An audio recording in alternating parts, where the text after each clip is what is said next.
الحمد لله الذي هدى وسلام على عباده الذين اصطفى خصوصا على سيد الرسل وخاتم الأنبياء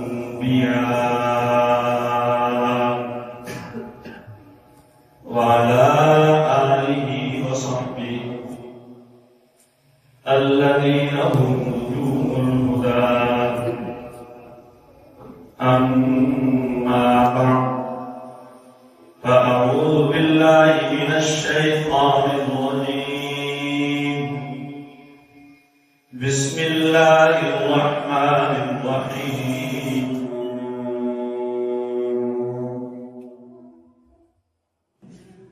إن الذين قالوا ربنا الله ثم استقاموا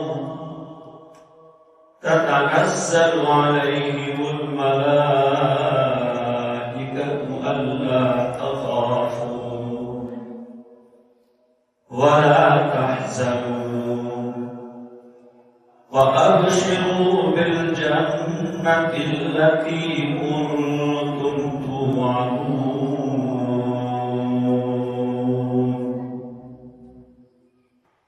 وقال النبي صلى الله تعالى عليه وسلم: قل آمنت بالله ثم استقم. وقال النبي صلى الله تعالى عليه وسلم: أحب الأعمال إلى الله أدومها وإن قل. أو كما قال رسول الله صلى الله تعالى عليه وسلم: صدق الله العظيم وصدق رسوله النبي الكريم الأمين ونحن على ذلك لمن الشاهدين والشاكرين والحمد لله رب العالمين. ما إن فتحت محمدا بمقالتي ولكن مدحت مقالتي بمحمد. يا رب صل وسلم دائما أبدا على حبيبك خير الخلق كلهم. هو الحبيب الذي ترجى شفاعته لكل هول من الأهوال مقتحمين. رمضان المبارک رخصت ہوا، اپنی برکتیں، اپنے انوارات اور اپنے اثرات ساتھ لے گیا. میرے دوستو، ہر چیز کا ایک اثر ہوتا ہے، خواہ وہ مادی ہو یا روحانی ہو، اور اس کے اثر میں طاقت اور قوت اتنی ہی ہوتی ہے جتنا وہ کام اور عمل ہوتا ہے. حصی اور مادی مثال کھانے پینے کی ہے. ایک آدمی چائے کا ایک کپ پی لیتا ہے اپنے مزاج کے مطابق، تو چند گھنٹوں تک اس کی طبیعت میں چستی رہتی ہے، تازگی رہتی ہے. کھانا کھا لیتا ہے ایک وقت کا، تو اگلے وقت تک کے لیے اسے بھوک نہیں لگتی. نیند کر لیتا ہے رات کی، تو اگلی رات تک وہ تر و تازہ رہتا ہے. اسی طرح یہ جو روحانی چیزیں ہیں، نماز ہے، روزہ ہے، زکات ہے، حج ہے، ان اعمال کے بھی اثرات ہیں. اگر وہ اثرات ہمیں حاصل ہو رہے ہیں، اس کا مطلب یہ ہے کہ ٹھیک ہو گیا، عمل بھی ٹھیک تھا اور عمل کرنے والا بندہ بھی ٹھیک تھا. اگر اس کا اثر نہیں ہوا تو دو خرابیوں میں سے ایک خرابی لازمی ہے، یا عمل صحیح نہیں ہوا یا عمل کرنے والے بندے میں کوئی مسئلہ ہے۔ گھر میں کھانا بنتا ہے، وہی کھانا سارے بہن بھائی کھاتے ہیں، صحت مند اسی کھانے سے صحت مند ہوتا رہتا ہے، اور بیمار آدمی جو دائمی بیمار ہے کھانا وہ بھی وہی کھاتا ہے لیکن وہ اسی کھانے سے اس کی بیماری بڑھتی رہتی ہے۔ تو اس کے اندر ایک عیب ہے، ایک نقص ہے، بیماری ہے، جس کی وجہ سے اس کھانے کا اثر اس کی صحت پہ ظاہر نہیں ہو رہا۔ اسی طرح میرے دوستو ہر عمل ہے، روزہ بہرحال اپنے اندر ایک اثر رکھتا ہے اور اس کا اثر سال بھر کے لیے۔ احادیث مبارکہ سے بھی یہ بات ثابت ہے اور بزرگان دین کے اقوال سے بھی یہ بات ثابت ہے۔ نبی کریم علیہ السلام کے ارشاد گرامی شاید پہلے بھی پیش کیا گیا، حضور کا ارشاد گرامی ہے جس مسلمان نے روزے رکھے اور اگلے رمضان سے پہلے اس کا انتقال ہو گیا تو وہ جنت میں جائے گا۔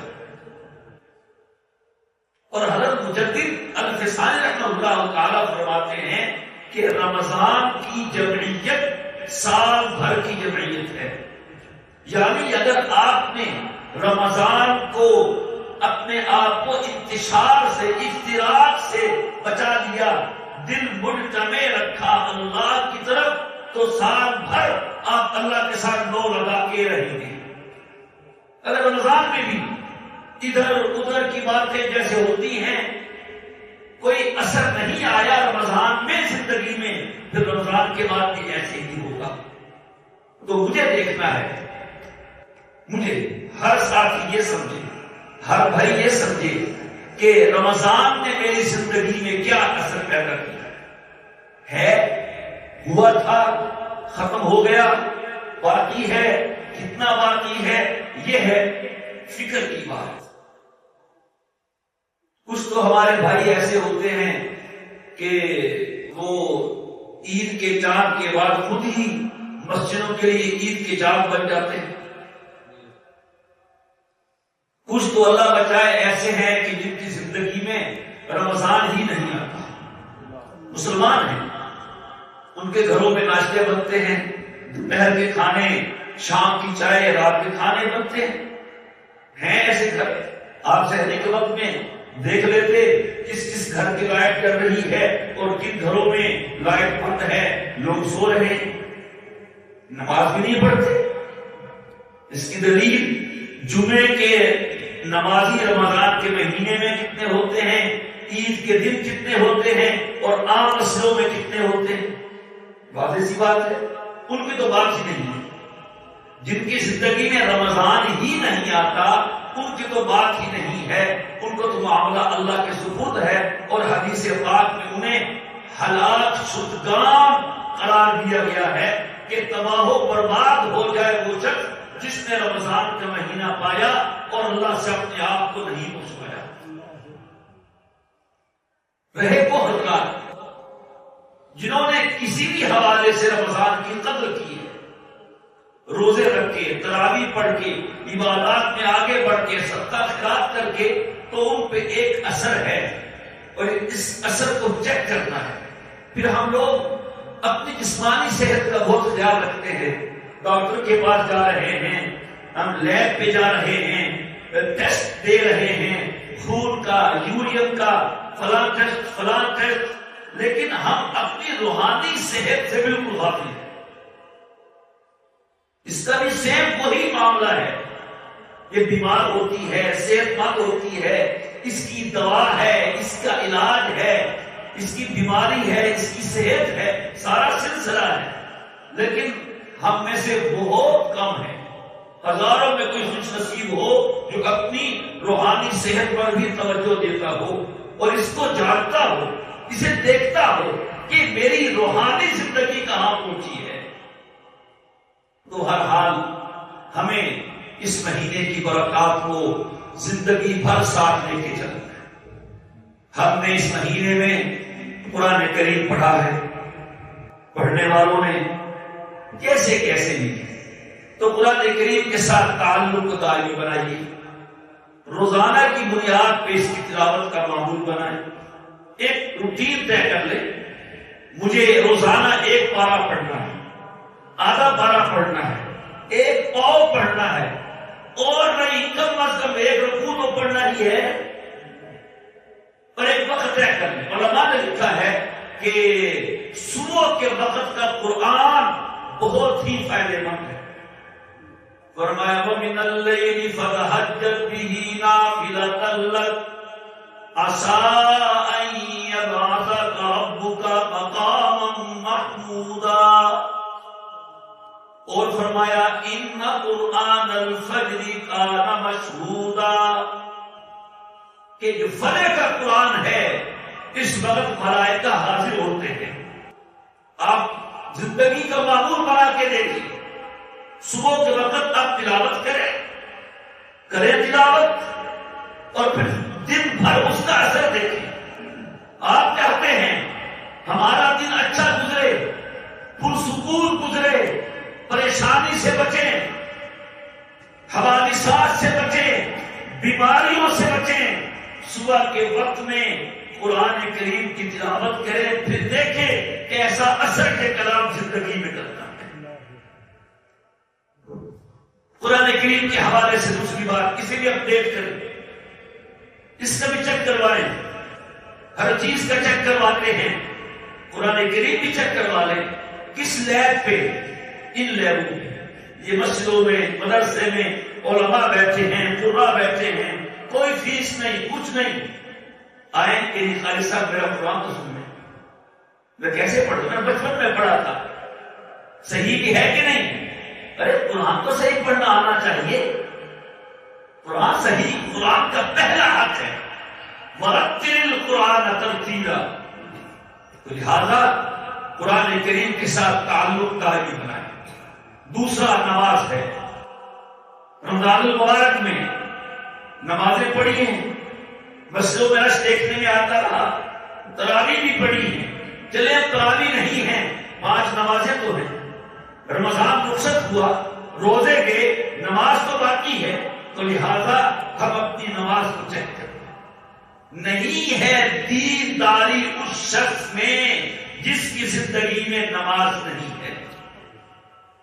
جنت کی چابی ہے نماز، اللہ کی رضا ہے نماز، اللہ کی خوشنودی ہے نماز، رزق میں برکت ہے نماز، قبر کے عذاب سے بچاؤ ہے نماز، اور سب سے پہلے جس چیز کا حساب ہونا ہے وہ ہے نماز۔ ہم اپنی نماز کا خیال رکھیں، ہم اپنے یہ بریک فاسٹ، لنچ، ڈنر، یہ وہ سارا گھر فکر کر رہا ہوتا ہے، آج کیا بنائیں، آج کیا بنائیں، آج کیا بنائیں، کھانے کے دن متعین ہے، جمعے کو یہ بنتا ہے ہمارے ہاں، سنڈے کو یہ ہوتا ہے، فلاں یہ ہوتا ہے، تو نماز کے بھی پروگرام بنائیں، مرد جماعت سے پڑھے، اور ہر بندہ جس مقام پہ ہے اس کی نماز میں بہتری لائی جا سکتی ہے۔